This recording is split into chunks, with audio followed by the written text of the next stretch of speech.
Hello students and welcome to the ढवारेज physics online classes. गेल्या 3 लेक्चरमध्ये आपण स्टडी करत आहोत uses of the dimensional analysis. त्याच्यापैकी आपण फर्स्ट यूज असा स्टडी केला to find the unit of given physical quantity. याच्यात आपण पाहिलं होतं गिवन फिजिकल क्वांटिटीचे आपल्याला डायमेन्शन्स मिळाले की using that dimensions we can write the unit of given physical quantity. त्याचा सेकंड यूज आपण असा स्टडी केलाय to check the correctness of given physical equation.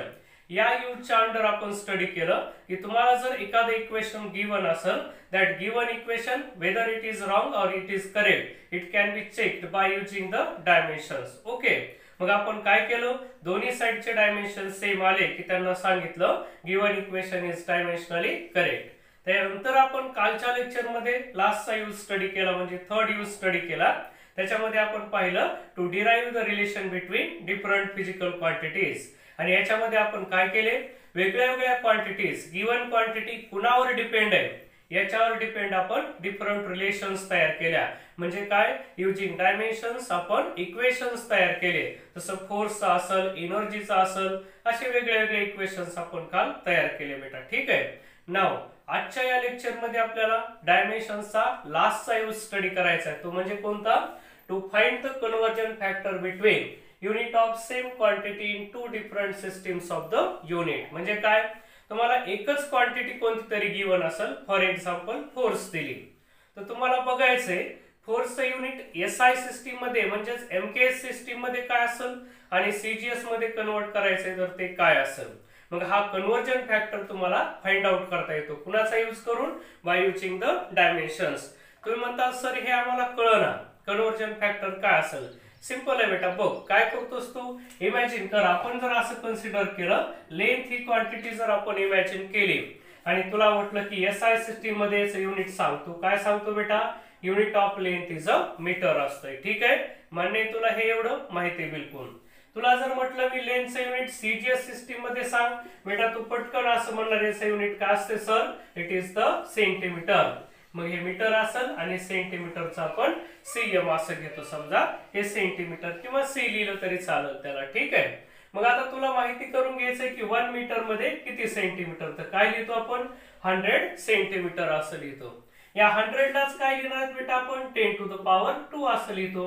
म्हणजे बघ हे काय सांगतंय, तुला जर मीटरचे सेंटीमीटर करायचे तर तुला 10 to the power 2 न मल्टिप्लाय करावं लागेल.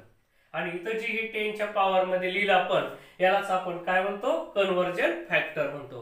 म्हणजे काय, whenever we want to convert this given length from metre to centimetre that time we multiply this distance by the 10 to the power 2.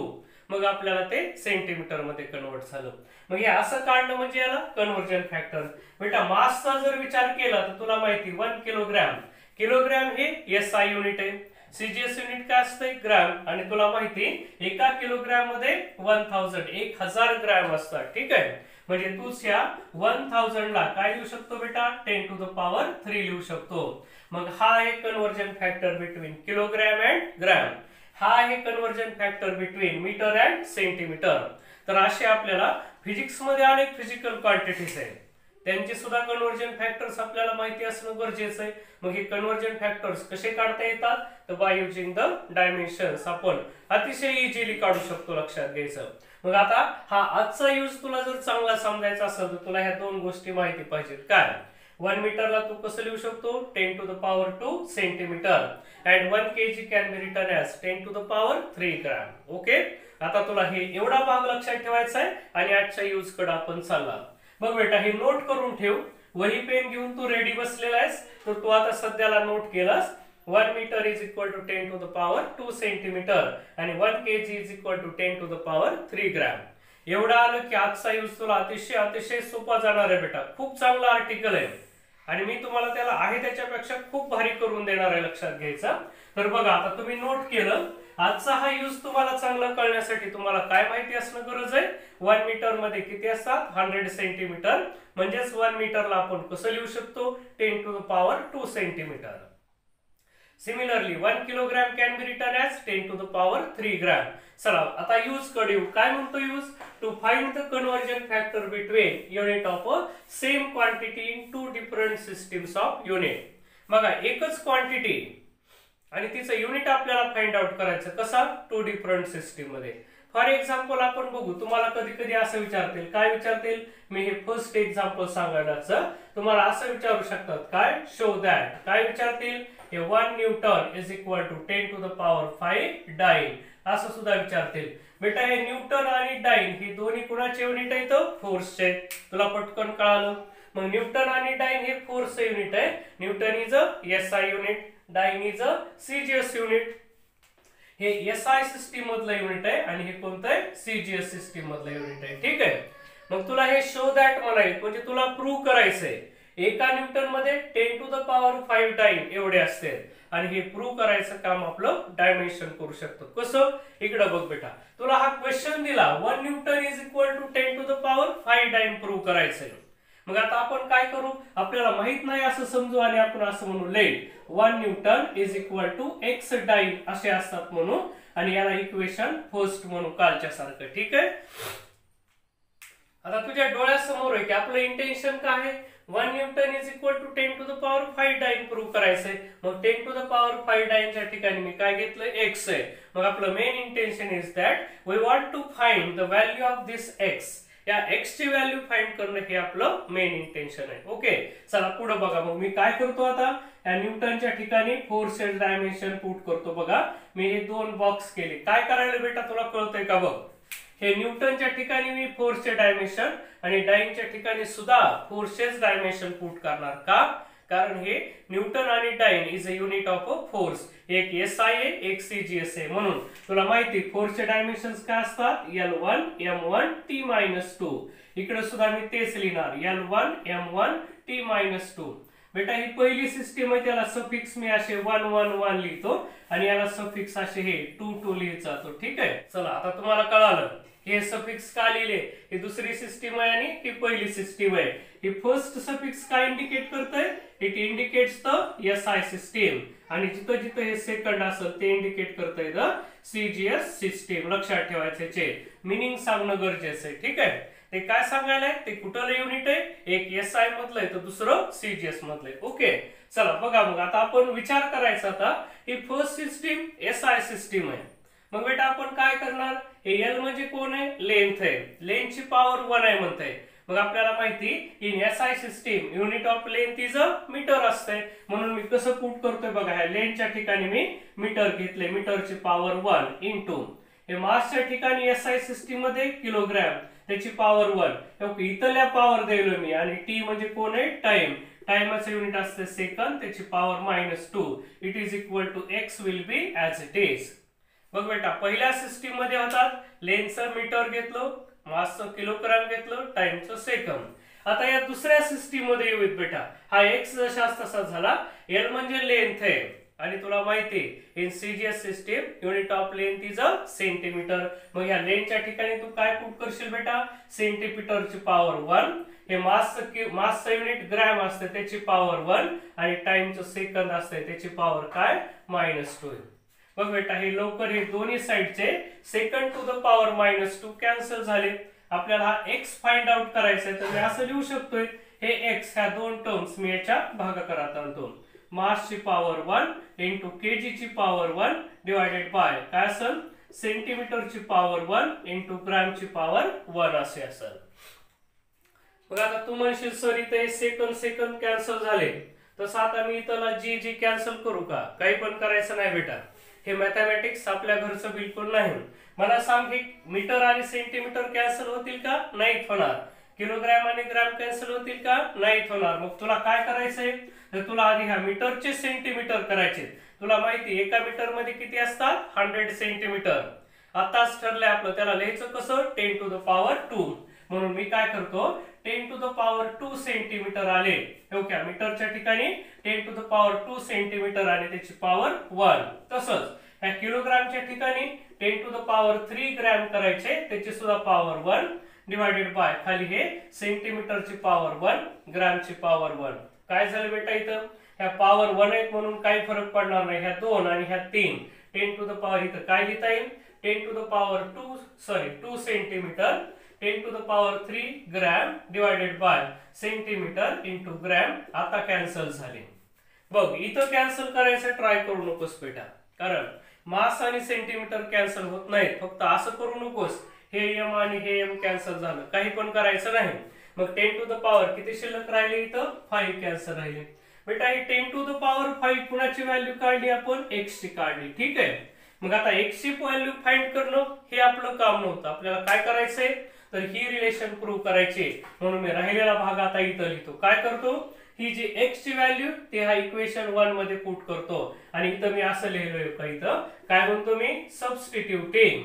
बघा काय करायलोय, सबस्टिट्यूटिंग इन इक्वेशन 1 फर्स्ट मध्ये put करायला लागलो मी. फर्स्ट इक्वेशन काय तर 1 newton is equal to x dyne असं म्हटलेलं आपण हे फर्स्ट. याच्यात पुट केलं तर we will get this 1 newton is equal to 10 to the power 5 dyne. याला असं लिहिता येईल आणि नेमकं आपल्याला हेच प्रूव्ह करायचं होतं. कसं बेटा, तर इथं दिलं त्यांनी, त्यांचा क्वेश्चन बरोबर इथंच होता. काय होता, 1 newton is equal to 10 to the power 5 dyne असं आपल्याला प्रूव्ह करायचं ह्याला. ठीक आहे, तर आपण हे अतिशय इझिली प्रूव्ह केलं, लक्षात घ्यायचं. ठीक आहे, हा पहिला भाग झाला 1 newton is equal to 10 to the power 5 dyne. Okay, आलं तुझ्या लक्षात. चल आता काय काय केलं तर नीट लक्षात घे, ते तुला क्वेश्चन देतील आणि तुला पाहायचं हे कुणाचं युनिट आहे, न्यूटन कुणाचं युनिट आहे, फोर्स आहे. मग जो क्वेश्चन दिला तो तुला इकडे उचलून घ्यायचा आहे. फक्त 10 टू द पॉवर 5 च्या ठिकाणी आपण काय घेतलंय, x घेतलं बेटा. मग हे इक्वेशन लिहिलं मी. इथं फोर्सचे दोन्ही साइडला फोर्सचेच डायमेन्शन ठेवायचे, कारण आपल्याला काय काढायचंय, conversion factor between the unit of same quantity. Quantity एकच आहे म्हणून इथं दोन्हीकडे फोर्सचेच डायमेन्शन्स येतील. ठीक आहे, मग हे डायमेन्शन पुट केले, त्याला सांगितलं हे सफिक्स 1 सांगतंय SI सिस्टीम आणि 2 सांगतंय CGS सिस्टीम. मग इथं लेनचं SI मध्ये सांगितलं मीटर, मासचं किलोग्राम, टाइमचं सेकंद. तसंच लेनचं CGS मध्ये सेंटीमीटर, मासचं ग्रॅम आणि टाइमचं सेकंद. दोन्हीकडे सेकंद -2 सेकंद -2 कॅन्सल केले. मग जे शिल्लक राहिला हा x. हे जे दोघ जण राहिले होते बेटा, ह्या दोघांना या दोघांच्या काय पाठवलंय, भागाकारात पाठवलंय. पुन्हा मीटरचे सेंटीमीटर केले मी. कसे केले, 1 मीटर इज इक्वल टू मगाशीच पाहिले आपण 10 टू द पॉवर 2 सेंटीमीटर आणि जिथं 1 kg त्याच्या ठिकाणी 10 टू द पॉवर 3 ग्राम असं पुट केलं. ओके, आणि हे पुट केलं नंतर याला सिंप्लिफाय केलं, सेंटीमीटर ग्राम कॅन्सल केले, 10 टू द पॉवर 5 राहिले, ती आपली x ची व्हॅल्यू होती. मग ही जी x ची व्हॅल्यू कुठं पुट केली, इक्वेशन फर्स्ट मध्ये. मग याच्यात पुट केली असता आपल्याला मिळालं 1 newton is equal to 10 to the power 5 dyne असं मिळालं. ठीक आहे, हा यूज तुझ्या लक्षात आला. मग तुला याचं मेन इंटेन्शन काय, याच्यात फक्त जी क्वांटिटीचं युनिट दिलंय त्याचे डायमेन्शन्स पुट करायचे आणि एकदा ते डायमेन्शन्स पुट केले की आपण काय करायचं, फक्त मीटरचे सेंटीमीटर करा, किलोग्रामचे ग्राम करा आणि सेम कॅन्सल करा. जे राहतो तो कन्वर्जन फॅक्टर असते. ठीक आहे, आलं बेटा तुझ्या लक्षात. चला तुम्हाला आणखीन एक काम करायचंय, मी नेक्स्ट एक्झाम्पल द्यायलोय ते तुम्हाला सॉल्व्ह करायचंय. याला आपण काय म्हणू शकतो, एक्झाम्पल 2. बेटा हा क्वेश्चन असा असू शकतंय, बघा आता या टाइपनं मी आणखीन एक भाग तुला सांगायलोय. हे तुला असं म्हणू शकते, show that 1 joule is equal to 10 to the power 7 ergs. हे असं विचारू शकते, 1 joule is equal to 10 to the power 7 ergs. हे प्रूव्ह करा म्हणू शकते. तुला माहिती जूल कुणाचं युनिट आहे, एनर्जीचं, म्हणजेच कुणाचं आहे, वर्कचं आहे. बेटा तुला व्हिडिओ पॉज करायचा आहे आणि याला सॉल्व्ह करायचा प्रयत्न करायचा आहे. ठीक आहे, बघा केलं पॉज, केला सॉल्व्ह करायचा प्रयत्न. तर चला ठीक आहे, आता मी सोडवतो, तुम्ही चेक करा तुमचं बरोबर आहे का. बघा काय गिवन होतं बेटा, 1 joule is equal to 10 to the power 7 erg prove करायचं आपल्याला. ठीक आहे, मग आपण पहिल्यांदा बघणार हे जूल कुणाचं युनिट आहे. आपल्याला कळालं it is the unit of energy, म्हणजेच काय, वर्कचं युनिट आहे.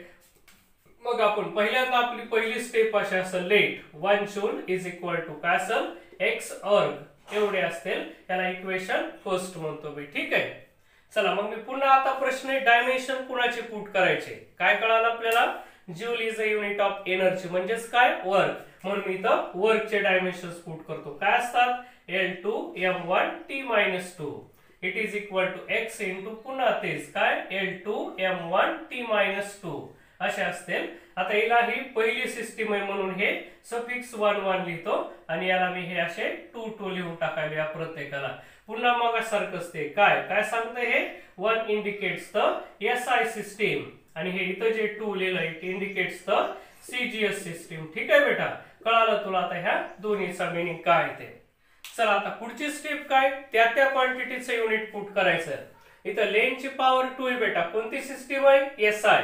तुला माहिती लेनचं एसआय सिस्टीम मध्ये युनिट मीटर असतं, म्हणून मी असं करणार मीटरची पॉवर 2 का आली बेटा, कारण इथं एल टू द पॉवर 2 आहे. परत मास एकदा आहे तर किलोग्रॅमची power 1.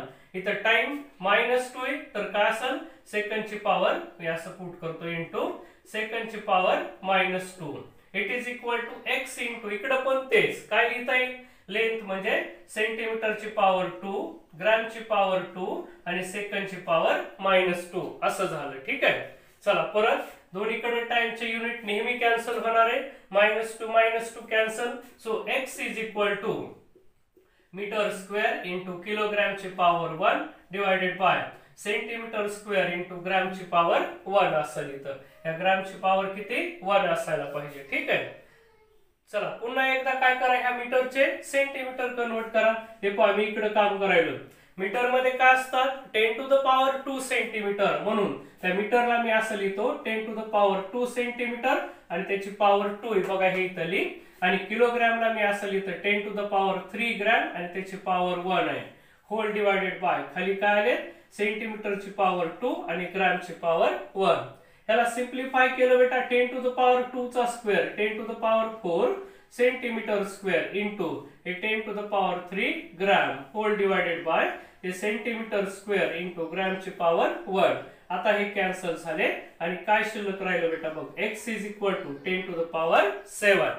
Okay, 10 to the power 7 आले बेटा. आता काय करायचं आपल्याला, याच्यानंतर ही जी x ची व्हॅल्यू त्या 1 मध्ये पुट करायचे. देअरफॉर मी असं म्हणणार काय, सबस्टिट्यूटिंग किंवा पुटिंग म्हणा, सबस्टिट्यूटिंग इन इक्वेशन फर्स्ट. चला फर्स्ट इक्वेशन मध्ये पुट करायचं तर काय येईल, this 1 joule is equal to x च्या ठिकाणी 10 टू द पॉवर 7 अर्ब्स. आणि नेमकं हेच आपल्याला प्रूव्ह करायचं होतं. तर असं हे डायमेन्शनल अनालिसिसचा यूज आहे, ज्याचा यूज करून आपण कोणत्याही दोन सिस्टीम मधले एका क्वांटिटीच्या युनिट मधला conversion factor easily find out करू शकतो. ठीक आहे. तुझ्या लक्षात आलं बेटा आता हे कसं सॉल्व्ह करायचंय. ज्या वेळेस तुला असा क्वेश्चन दिला जाईल दॅट टाइम तुला विचार करायचा आहे हे कुणाचे युनिट आहे, त्याचे डायमेन्शन दोन्हीकडे सेम डायमेन्शन्स आहे. ठीक आहे. चला आणखीन एक थर्ड एक्झाम्पल मी तुम्हाला सॉल्व्ह करण्यासाठी देईल. तुम्हाला असं म्हणतील की शो दॅट काय सांगतील, 1 kilogram per metre cube is equal to 10 to the power -3 gram per centimetre cube. ठीक आहे. बघा चला व्हिडिओ पॉज करा आणि सॉल्व्ह करायचा प्रयत्न करा. व्हिडिओ पॉज करून तुम्हाला सॉल्व्ह करायचं हे स्वतः प्रयत्न करा बेटा, म्हणजे तुम्हाला काहीतरी येईल. चला ठीक आहे, केला व्हिडिओ पॉज, सॉल्व्ह करायचा प्रयत्न केला. चला आता इमॅजिन करा तुम्ही पॉज करून सॉल्व्ह करून टाकलं. आता तुमचा आन्सर करेक्ट आहे का ते तुम्हाला चेक करायचं आहे. बघ बेटा आता तुला प्रश्न पडला असेल किंवा हे कुणाचं युनिट आहे. मग आता पहिल्यांदा तुला कळालं पाहिजे हे कुणाचं युनिट आहे. आधी तर आपण पहिलं वाक्य असं लिहून घेऊ की let 1 kilogram per metre cube is equal to x into gram per centimetre cube. याच्या ठिकाणी फक्त आपण x पुट करतो, पुन्हा x ची व्हॅल्यू याच्या एवढी आणतो. चला याला काय म्हणायचं आपलं ठरल्याप्रमाणे, it is the equation first. ठीक आहे. चला पुढे जाऊ आपण. आता तुझ्या पुढे प्रश्न आहे की सर मला हे कळना की हे कुणाचं युनिट आहे.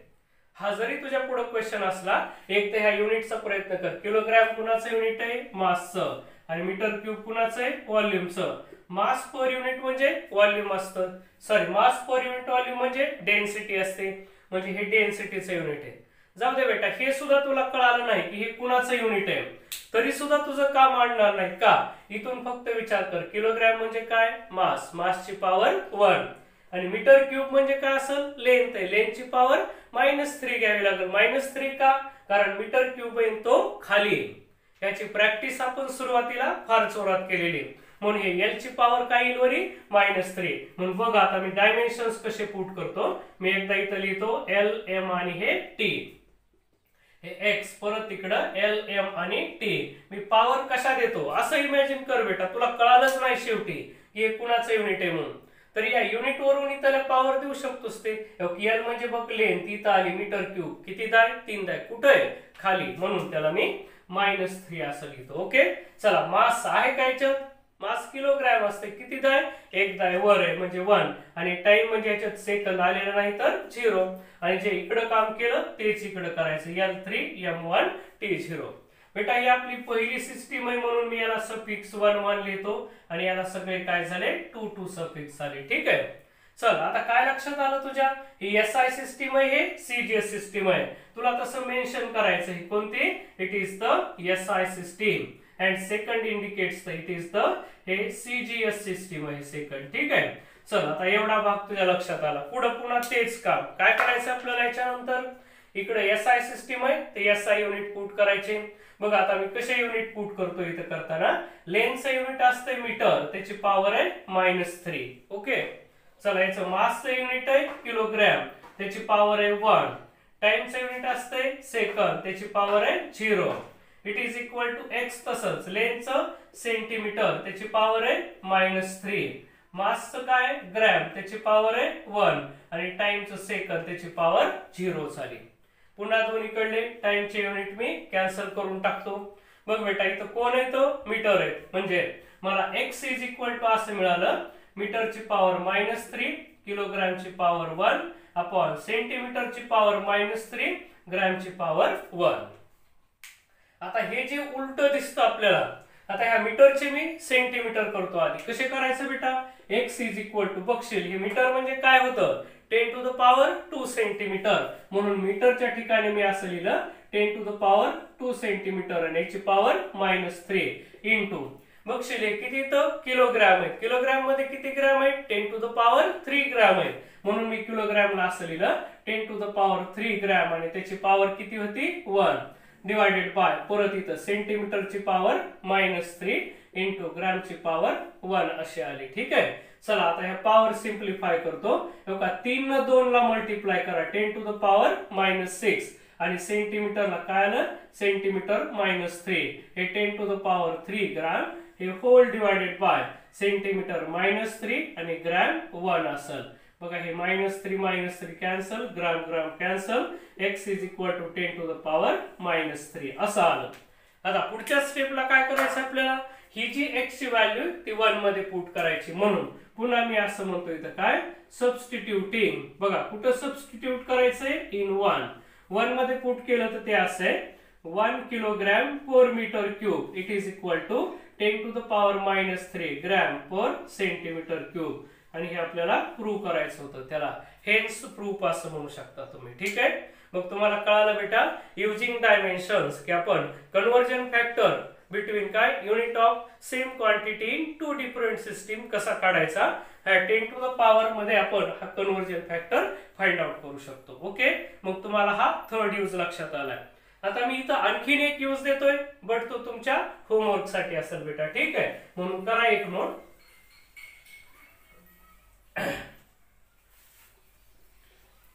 तुम्हाला असं म्हणू शकतात की शो दॅट म्हणतील इथं. बघा पुन्हा हे होमवर्क साठी काम करायचं तुम्हाला. शो दॅट काय म्हणते, 1 किलोग्रॅम मीटर पर सेकंद. बघा मोमेंटमचं युनिट घेलोय मी, 1 kilogram metre per second, it is equal to 10 to the power 5 हे ग्रॅम सेंटीमीटर पर सेकंद. तुम्हाला असं प्रूव्ह करायला लावू शकते, तर तुम्हाला हे प्रूव्ह करायचंय. याचा वापर करून तुम्ही डायमेन्शन्स पुट करा. कसं काय येतं जाऊ द्या, घरी तुम्ही सॉल्व्ह करायचा प्रयत्न करा. मला व्हॉट्सअप वरती तुमचं असाइनमेंट सेंड करा, आणि नाही चालत तर मी तुम्हाला ह्याचा आन्सर पुन्हा पाठवून देणार आहे. ठीक आहे. हा होता आपला डायमेन्शनचा लास्टचा यूज. इथं आपले युजेस ऑफ डायमेन्शन संपलेले. उद्यापासून आपल्याला MCQs घ्यायचे ह्या डायमेन्शन्स वरचे आणि युनिट वरचे. पण बेटा तुम्हाला आतापर्यंतचा जो डायमेन्शनचा पार्ट झाला, याचे कधी कधी लिमिटेशन्स ऑफ डायमेन्शन्स विचारतात किंवा ड्रॉबॅक्स ऑफ डायमेन्शन्स विचारतात. तर तुम्हाला हे लिमिटेशन सुद्धा सांगता आले पाहिजेत. काय काय लिमिटेशन्स आहेत बघा. म्हणजे काय लिमिटेशन म्हणजे काय, fail we cannot use the dimensions. Dimensions आपल्याला कधी वापरता येत नाहीत, म्हणून मी आता 2 मिनिटांमध्ये तुम्हाला काय सांगायलोय, लिमिटेशन्स ऑफ डायमेन्शनल अनालिसिस किंवा डायमेन्शन्स म्हणतो आपण. ठीक आहे. काय काय लिमिटेशन्स आहेत बघा. ही डायमेन्शनची मेथड आपल्याला कधी यूज करता येते आणि कधी यूज करता येत नाही ते पाहायचं आहे. बघा काय म्हणायचं, इट कॅनॉट बी युज्ड. ह्याचं पहिलं लिमिटेशन हे असं आहे काय, इट कॅनॉट बी युज्ड. कधी वापरता येत नाही बघा. कशासाठी, to find to find the value of value of constant किंवा त्याला प्रोपोर्शनॅलिटी कॉन्स्टंट असं म्हणतो. Proportionality constant. बघा हे काय सांगायला लागले, डायमेन्शनल अनालिसिसची जी मेथड आहे ती तुम्हाला कॉन्स्टंटच्या व्हॅल्यू काढून देऊ शकत नाही. फॉर एक्झाम्पल आपण जर असं लिहिलं, time period of simple pendulum is given by k × 2π √L/g आणि तुम्ही असं म्हटलं सर या k ची व्हॅल्यू काढून द्या, तर हे डायमेन्शनल अनालिसिस सांगतंय की ह्या अशा ज्या व्हॅल्यूज आहेत ते आम्ही काढू शकत नाही. ऍक्च्युअली k ची व्हॅल्यू किती येते, 2π येते √L/g. तुमचा जर क्वेश्चन आला सर हे कशाहून 2π, डायमेन्शनचा यूज करून तुम्ही ही व्हॅल्यू काढू शकता का, तर माझा आन्सर असं आहे युजिंग डायमेन्शन्स या व्हॅल्यूज आपल्याला फाइंड करता येत नाही. तुम्ही म्हणतात मग काय करायचं, मग याच्यासाठी एक्सपेरिमेंट्स असतात. ह्या सर्व व्हॅल्यूज एक्सपेरिमेंटली फाइंड आउट केल्या जातात, लक्षात घ्यायचं. ठीक आहे, आलं तुझ्या लक्षात पहिला. चला आता दुसऱ्या ह्याच्याकडे जायचं. काय म्हणते, it cannot be used. It cannot be used he method वापरता येत नाही. कधी, when proportionality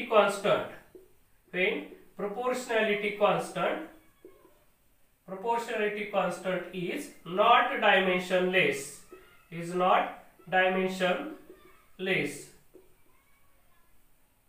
बघा आता याचं म्हणणं काय की ही मेथड आपण यूज करू शकत नाही. कधी, आपण जो बी प्रोपोर्शनॅलिटी कॉन्स्टंट या टाइपचा घेतो. आता बघा 2π हा न्यूमेरिकल कॉन्स्टंट आहे म्हणून त्याला डायमेन्शन नसतात, मग मेथड ही चालते, लक्षात घ्यायचं. पण कधी कधी प्रोपोर्शनॅलिटी कॉन्स्टंट असा येतो की त्याला डायमेन्शन स्वतःला असतात, मग अशा वेळी ही मेथड थोडंसं कन्फ्युजन करते. For example Newton's law of gravitation आपण असा घेतो m1 × m2 divided by r². गेल्या वर्षी फर्स्ट चॅप्टर मध्ये स्टडी केलं, जी कोण आहे युनिव्हर्सल ग्रॅव्हिटेशनल कॉन्स्टंट. पण ह्या 2π ला डायमेन्शन्स नाहीये, पण ह्याला डायमेन्शन आहे, आपण काढलेले आहेत ऑलरेडी. मग ज्यावेळेस असलं इक्वेशन येईल त्यावेळेस थोडंसं कन्फ्युजन करते या टाइपची मेथड, लक्षात घ्यायचं. ठीक आहे, चला पुढचं बघायचं आपल्याला. काय म्हणतंय तिसरं limitation, it cannot be used. बघा आणखीन एक, कधी वापरता येत नाही. इट कॅनॉट बी युज्ड काय कधी वापरता येत नाही, it cannot be used when given equation contains. बघा when given equation contains काय काय असेल ते contains, कोण कोण असेल त्याच्यामध्ये, ए नंबर सांगता येईल आपल्याला ट्रिगोनोमेट्रिक फंक्शन किंवा इक्वेशन फंक्शन. आणखीन बी काय असेल, एक्सपोनेन्शियल फंक्शन. परत तिसरं काय असेल, लॉगॅरिथमिक फंक्शन. हे सगळे फंक्शन जर एका ह्याच्यामध्ये आले, लक्षात ठेवा एका इक्वेशन मध्ये हे सगळे फंक्शन एक एक जरी आले तरी या टाइपची मेथड आपल्याला यूज करता येत नाही, लक्षात घ्या. कारण हे सगळे जण कसे येतं, डायमेन्शनलेस असतात, म्हणून त्यांच्यासाठी ही मेथड लागू होत नाही, लक्षात घ्या. म्हणून काय म्हणतंय, न्यूमेरिकल कॉन्स्टंटची व्हॅल्यू यानं काढता येत नाही. न्यूमेरिकल कॉन्स्टंट जर डायमेन्शनलेस नसेल तर आपल्याला ही मेथड वापरता येत नाही. परत याचं असं म्हणणं आहे की हे सगळे जर इक्वेशन मध्ये आले तरी सुद्धा ही मेथड आपल्याला वापरता येत नाही, लक्षात घ्यायचं. असे अनेक लिमिटेशन्स तुम्हाला या डायमेन्शनल अनालिसिसचे सांगता येतील. आणखीन एक लास्ट लिमिटेशन काय, इट कॅनॉट बी युज्ड. बघा ही मेथड कधी वापरता येत नाही, इट कॅनॉट बी युज्ड कधी, when गिवन इक्वेशन. तुम्हाला जर एखादं इक्वेशन दिलं, गिवन इक्वेशन कंटेन्स. बघा गिवन इक्वेशन मध्ये काय असेल, given equation contains some more terms. बघा त्याच्यामध्ये काही टर्म्स असतील, सम मोर टर्म्स कसल्या, हॅव्हिंग. बघा ज्यांचे की हॅव्हिंग सेम डायमेन्शन्स. म्हणजे एखाद्या इक्वेशन मध्ये तुम्हाला जर दोन दोन टर्म्स आल्या ज्यांच्या की डायमेन्शन सारखे आहेत, अशा वेळी सुद्धा ही मेथड थोडीशी गोंधळ करते. कारण डायमेन्शन मुळे कळत नाही नेमकं कोणती टर्म त्याच्यात आली आणि कोणती राहायला लागली. फॉर एक्झाम्पल आपण जर असं केलं, लेंथ आणि रेडियसचा विचार केला, बेटा काय ह्या दोन्ही बी डिस्टन्स आहेत, मग डायमेन्शन्स वापरत असताना आपण लेंथ वापरली का रेडियस वापरली हे आपल्याला लवकर लक्षात येत नाही. हा सुद्धा याचा ड्रॉबॅक आहे. म्हणून बघा असे हे डायमेन्शनल अनालिसिसचे हे 4 ड्रॉबॅक्स किंवा त्याला लिमिटेशन्स असं म्हणतो, हे वापरता येणार नाहीत आपल्याला. ठीक आहे, म्हणून हे काय काय म्हणतंय, कधी वापरता येत नाही, न्यूमेरिकल कॉन्स्टंटची व्हॅल्यू काढण्यासाठी. आणखीन कधी वापरता येत नाही, जर प्रोपोर्शनॅलिटी कॉन्स्टंट कसा नसेल, डायमेन्शनलेस नसेल. आणखीन कधी वापरता येत नाही, जर गिवन इक्वेशन मध्ये ट्रिगोनोमेट्रिक फंक्शन, लॉगॅरिथमिक फंक्शन किंवा एक्सपोनेन्शियल फंक्शन आले तर सुद्धा हे वापरता येत नाही. आणि लास्ट म्हणते it cannot be used when given equation contains some more terms having the same dimension. म्हणजे एखाद्या इक्वेशन मध्ये काय एकापेक्षा जास्त टर्म्स अशा आल्या बेटा कशा की त्यांचे डायमेन्शन सारखे. अशा वेळेस आपल्याला गोंधळ होतो पुन्हा नेमकी कोणती टर्म आली आणि कोणती राहिली, कारण डायमेन्शन वरून ओळखता येत नाही. कारण तुम्ही रेडियस घ्या लेंथ घ्या दोन्हीला तुम्ही एलच लिहिणार आहे. अशा प्रकारे आपल्याला हे सुद्धा एक लिमिटेशन सांगता येतं. तर इन दिस वे आपण इथं युजेस ऑफ डायमेन्शन्स आज संपवले बेटा. ठीक आहे. उद्यापासून आपण या सर्वांवरचे काही कॉमन जे एमसीक्यूज आहेत ते सॉल्व्ह करू आणि मग या चॅप्टरचा आपला शेवटचा पार्ट शिल्लक राहतो ज्याला आपण एरर अनालिसिस असं म्हणतो. ठीक आहे. टाइप्स ऑफ एरर्स आपल्याला याच्यात स्टडी करायच्या. शेवटी लेक्चरच्या शेवटी पुन्हा तेच बेटा, जे थोडेफार लोक राहिले त्यांनी लवकर फीस भरा, कारण आपल्याला YouTube वरचे लेक्चर्स आता बंद करायचे आहेत. ते कुठून स्टार्ट करायचे ऍप मधून. आणि आता इथून पुढे उद्यापासून शक्यतो किंवा परवापासून आपली 2 वेळा ट्युशन सुरू होईल. एक संध्याकाळी 7 ला आणि सकाळी 7 ला तुम्हाला लेक्चर्स मिळतील. तुम्ही तुमच्या सोयीने कधीही पाहू शकता ते. ठीक आहे. म्हणून आता दुसरा ट्रॅक आपल्याला सुरू करायचा आहे, पण बिना फीसचा तो तुम्हाला मिळणार नाही. म्हणून सर्वांनी फीस भरा आणि ऍप मधूनच आपल्याला आता क्लासेस स्टार्ट करायचे. ठीक आहे. उद्या किंवा परवापासूनचे YouTube वरचे लेक्चर तुमचे बंद होतील बेटा. काही लोकांनी रिक्वेस्ट केली की सर थोडे 2-3 दिवस द्या, म्हणून आपण उद्या आणि परवा हे 2 दिवस द्यायला. तर आजच्या व्हिडिओमध्ये एवढंच बाळांनो. राहिलेला जो भाग आहे या चॅप्टरचा थोडासा भाग राहिलाय तो भाग आपण उद्याच्या लेक्चर मध्ये पाहू. पुन्हा एकदा की पुढच्या गुरुवारी आपली दर गुरुवारी आता रात्री 8 ला एक्झाम होईल. काही लोकांची एक्झाम द्यायची राहिली ते म्हटले सर आम्हाला याची कल्पनाच नाही. तुम्ही ऍप मध्ये व्यवस्थित नोटिफिकेशन पाहा, तुम्हाला ऍप मध्ये नोटिफिकेशन येत राहतात. त्या नोटिफिकेशनचा यूज करा, त्याचा वापर करा. तुम्हाला SMS सेंड करतोय मी, लक्षात घ्यायचं. मग त्या SMS वरून तुम्हाला ठरवायचंय कधी टेस्ट येईल कधी नाही ते मी सांगण्याची गरज नाही. ठीक आहे. तर आज आपण इथं थांबूयात बेटा.